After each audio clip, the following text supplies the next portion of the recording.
J'espère que vous allez bien, j'espère que vous vous portez bien. J'espère que vous passez d'agréables journées de l'été. La chaleur s'annonce un peu partout en Algérie. Elle est devenue malheureusement le lot quotidien de toutes les régions du pays.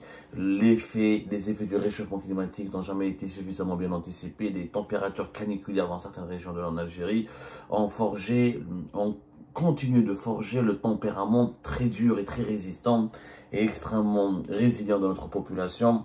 C'est un bien, mais il faudra bel et bien un jour qu'on s'intéresse à la nécessité d'adopter une nouvelle stratégie pour gérer le pays, le gouverner, continuer à habiter en Algérie, tout en gérant les mutations ou en se préparant à faire face aux conséquences des mutations climatiques. Bon, ne vous inquiétez pas, c'est pas ça le sujet dont nous allons parler aujourd'hui, parce que je sais que malheureusement dans nos compatriotes, le changement climatique, c'est pas un sujet très porteur.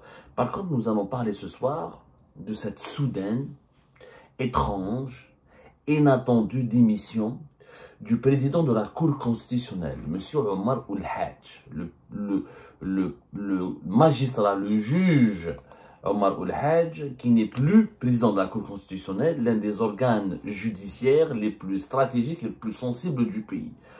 Pour la première fois, un dirigeant algérien demande à partir. C'est très rare dans l'histoire du pays. Il y avait Yamin Zerouel qui a écourté un petit peu son mandat présidentiel, mais à part Yamin Zerouel et quelques cas qui se comptent sur le bout des doigts, très peu de dirigeants algériens, mais vraiment, peut-être que si on doit faire une liste des dirigeants algériens qui sont partis d'eux-mêmes, qui ont quitté d'eux-mêmes leur poste, qui ont abandonné eux-mêmes leurs fonctions, qui ont décidé de changer de vie, ils se comptent sur les bouts des doigts d'une main. Depuis l'indépendance du pays, le dirigeant algérien a une caractéristique, qui est le poste. Il veut vivre dans son poste. Il ne veut pas quitter son poste.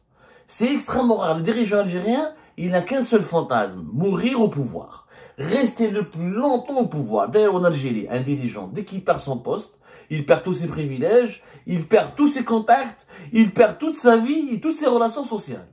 Moi, je parle à plusieurs anciens dirigeants algériens, ils me disent, Abdou, dès qu'on a quitté notre poste, plus personne ne nous a appelés. Le téléphone ne sonne plus jamais. Alors, quand on est en poste, quand on est au pouvoir, tout le monde nous appelle.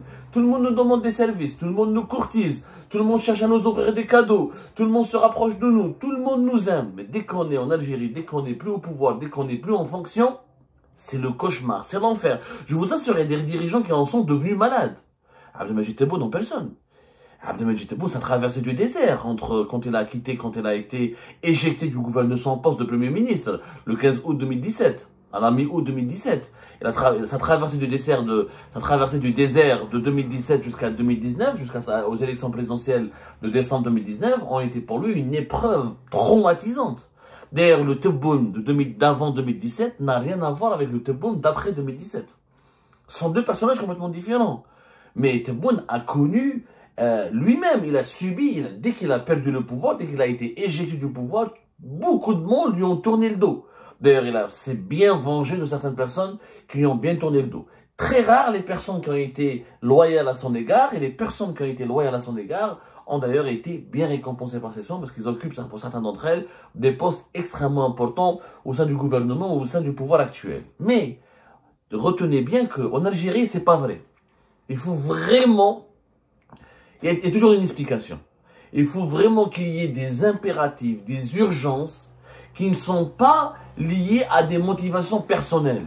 Pour quitter son poste, c'est qu'il y a quelque chose de grave. Yamin Zerouel, il n'a pas voulu cautionner la réconciliation nationale, il n'a pas voulu cautionner le retour, la descente du Mali d'un certain nombre d'islamistes qui ont commis des crimes graves ou qui ont joué un rôle important dans la décennie noire, et puis sa mésentente avec le général Taoufik, la hiérarchie, les institutions militaires en général, il a préféré partir. Et d'ailleurs, Yamin Zerouel, en réalité, n'a jamais voulu devenir président de la République. Hein. Et ça, c'est une autre... Un jour, il faudra raconter l'histoire de Yamin Zerouel. Le problème n'est pas là. Mais il n'y a aucun dirigeant algérien qui accepte de partir de son propre gré. S'il n'y a pas des impératifs d'une extrême urgence, d'une extrême gravité, je dirais. C'est le cas de M. Omar Ould-Hadj, dont la presse algérienne n'a rien voulu dire. Il est âgé de 76 ans.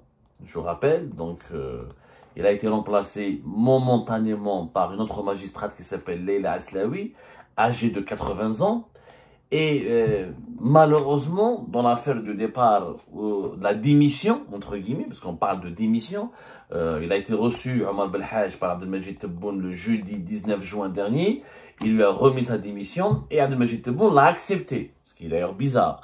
Parce que Tebboune, c'est pas du tout de son caractère d'accepter les personnes qui ont collaboré avec lui. Bah, ils collaborent pas directement avec lui. La Cour constitutionnelle ne relève pas de l'autorité du gouvernement, de son cabinet, etc. Mais ça reste un personnage important de l'État qui a joué un rôle important lors des élections présidentielles anticipées de septembre 2024. Sur Omar Belhaj, c'est lui qui a truqué les élections. C'est lui qui a gonflé les résultats. C'est lui qui a changé tous les chiffres des élections présidentielles anticipées, qui était un échec cuisant, d'une grande impopularité. Personne n'est allé voter. Le nombre de votants n'a jamais dépassé les 5 millions de personnes. Et lui, il a gonflé les chiffres. On est passé de 5 à pratiquement 14 millions de personnes. Rappelez-vous. On a fait une émission, nous, a été publiée le 14 septembre 2024 pour expliquer comment la Cour constitutionnelle en Algérie viole elle-même la Constitution et ment aux Algériens. Et comment on a gonflé les chiffres. L'autorité nationale indépendante des élections a annoncé des chiffres précis qui collent à la réalité, des chiffres qui témoignent qu'en Algérie, il n'y a pas eu beaucoup de monde qui se sont mobilisés pour voter. Très peu de citoyens, c'était 5 millions et quelques. La Cour constitutionnelle a annoncé d'autres chiffres. Des chiffres qui ne collent pas du tout à la réalité, auxquels personne n'a accordé la moindre crédibilité. C'était des chiffres d'un autre pays, qui parlait d'une élection présidentielle qui n'était pas organisée, en tout cas en Algérie. Alors on a parlé, Tebboune, on lui avait accordé 7 millions de voix, alors que l'autorité nationale indépendante des élections lui avait accordé que à peine presque 5 millions de voix. Tout a été gonflé, mais tout a été gonflé, je dis bien. C'était incroyable. Là, on a parlé de 11 millions de votants, voilà, pas 14 millions. La Cour constitutionnelle avait annoncé 11,2 millions de votants, alors que l'ANI avait annoncé 5 millions et quelques. Ça a totalement chamboulé. D'ailleurs, ça a déstabilisé l'actualité à l'époque en Algérie, ça a chamboulé les esprits, les gens ont été choqués, y compris les observateurs internationaux ont été choqués par l'immense écart entre les chiffres de l'autorité nationale indépendante des élections, qui était elle-même l'organisatrice des élections, avec le ministère de l'Intérieur, mais c'était l'instance en charge de l'organisation de l'élection, et les chiffres de la Cour constitutionnelle. Juste après les élections de 2000, anticipées de septembre 2024, Mohamed Chorfi, le patron de l'ANI, a été changé, a été remplacé, et une année plus tard, presque même pas une année plus tard, on est en juin 2025, on n'est même pas une année après les élections anticipées de septembre 2024, c'est le président de la Cour constitutionnelle qui part, qui démissionne. Ça n'a intrigué personne. Pourquoi? Parce qu'on s'est concentré sur l'âge de Leila Aslaoui, qui le remplace momentanément et qui effectivement, voilà, avec un âge de 85 ans, c'est quand même 80 ans plutôt, pas 85 ans. Ça a intrigué, voilà, ça a un peu choqué, mais c'est pas ça le plus important. Le plus important, c'est de comprendre pourquoi il est parti, Omar Belhaj. Parce qu'il y a un mensonge. Si la démission a été acceptée aussi rapidement, c'est que Omar Belhaj a convenu d'un deal. Ce qu'on ne dit pas. La vérité, c'est quoi? C'est que Omar Belhaj n'a pas quitté pour des raisons. Les raisons personnelles ne concernent pas sa volonté ou son vœu de s'éloigner du pouvoir. Il a demandé réellement à partir parce qu'on lui a promis qu'en échange de surgonflage et du trucage des élections présidentielles anticipées de septembre 2024 et de ses manigances pour changer le cours des événements et offrir au régime Tebboune ou à Abdelmajid Tebboune une victoire présidentielle éclatante et un semblant d'élection digne de ce nom, un semblant d'élection populaire, on lui avait promis une récompense qui est d'être nommé ambassadeur à l'étranger. Pourquoi? Parce qu'Omar Belhaj a peur pour lui. Il ne veut pas rester au pouvoir, il a peur. Il sait très bien que si demain Abdelmajid Tebboune, Be'edechal et longue vie à lui, mais un jour ou l'autre il est appelé à mourir comme nous tous les êtres humains. Si Abdelmajid Tebboune meurt, ou si Abdelmajid Tebboune est appelé à partir, ou si Abdelmajid Tebboune est remplacé, ou s'il y a une crise politique qui éclate majeure en Algérie, et que Abdelmajid Tebboune est appelé à ne pas terminer son deuxième mandat, ou s'il ne peut pas aller renouveler son troisième mandat, et s'il ne peut pas faire un troisième mandat, ce qui normalement la Constitution lui interdit, eh ben, parmi les personnes qui seront comptables des opérations de trafic, de fraude électorale, et parmi les premières personnes qui seront appelées à être jugées et à fournir des explications, à donner un bilan, mais surtout à être jugées, à s'expliquer, c'est Omar Belhadj. Omar Belhadj, il a peur pour lui. Il a envie d'être ambassadeur. On lui a promis d'être nommé ambassadeur. Apparemment ambassadeur au pays du Golfe, et c'est pas encore acquis. Il aurait lui-même demandé d'être ambassadeur au Koweït, ou dans une monarchie du Golfe, un pays tranquille. Il veut un poste tranquille, pas dans un pays où il peut travailler, etc.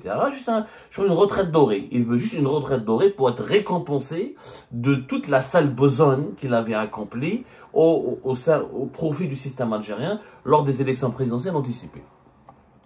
Et surtout, c'est que Omar Belhadj ne voulait pas attendre longtemps. Il a demandé à ce qu'on lui exauce le vœu d'être nommé ambassadeur à l'étranger, qu'on exécute la promesse qu'on lui a fait parvenir dès maintenant. Parce qu'il ne veut pas être à la tête de la Cour constitutionnelle d'ici la fin du deuxième mandat.